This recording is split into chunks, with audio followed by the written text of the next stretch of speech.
பரந்தூர் விமான நிலைய எதிர்ப்பு போராட்ட குழுவினரை தவேக தலைவர் விஜய் இன்னும் சற்று நேரத்தில் சந்திக்க உள்ளார். பல்வேறு பகுதிகளில் இருந்தும் விஜயை சந்திக்கும் ஆர்வத்தில் மக்கள் விரைகின்றனர். இதுகுறித்த முழு விவரங்களை வழங்க செய்தியாளர் பூபாலன் நம்மோட இணைப்பில் காத்திருக்கிறார். பூபாலன், வணக்கம். விவரங்கள். கண்டிப்பாக நவீனா, காஞ்சிபுரம் அடுத்த பரந்தூர் பசுமை வெளி விமான நிலையம் அமையப்போவதாக அறிவித்த நாள் முதல் அப்பகுதி மக்கள் தொடர்ந்து 2 வருடங்களுக்கு மேலாக, அதாவது இந்த நாள் வரை 910 நாட்களாக தொடர்ந்து விமான நிலைய திட்டத்திற்கு எதிர்ப்பை தெரிவித்து தொடர்ந்து போராட்டத்தில் ஈடுபட்டு வருகின்றனர்.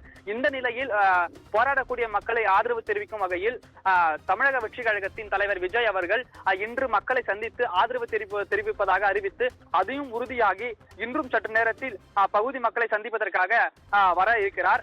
இந்த நிலையில் பல கட்டுப்பாடுகளானது விதிக்கப்பட்டுள்ளது. அதாவது போராட்ட குழு மற்றும் அப்பகுதி மக்கள் மட்டுமே விஜய் சந்திக்கக்கூடிய பகுதிக்கு வர வேண்டும் என்று தெரிவிக்கப்பட்டிருந்தது.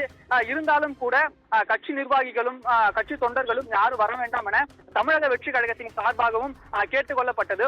அதையும் பொருட்படுத்தாமல் ஏராளமான கட்சி தொண்டர்களும் கட்சி நிர்வாகிகளும் விஜய் சந்திக்கக்கூடிய பகுதியான வீனஸ் திருமண மண்டபத்திற்கு வருகை தர ஆர்வத்தை காட்டி வருகின்றனர். மறுபுறம் விஜய் சந்திப்பதற்காக போராட்ட குழுவினர் மற்றும் அப்பகுதி மக்கள் வேன்களை ஏற்பாடு செய்து ஆர்வத்துடன் விஜய் சந்திப்பதற்காக தற்போது புறப்பட்டுள்ளனர்.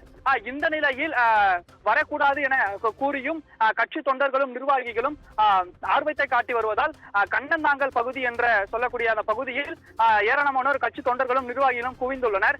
இந்த நிலையில் காவல்துறையினர் அவர்களை தடுத்து நிறுத்தி உங்களுக்கு செல்ல அனுமதி இல்லை என்று வாக்குவாதத்தில் ஈடுபட்டு வருவதால் பெரும் பரபரப்பு ஏற்பட்டு வருகிறது.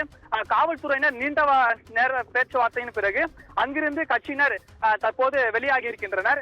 மீண்டும் கட்சி தொண்டர்கள் தொடர்ந்து வருகை தந்த வண்ணமே உள்ளனர்.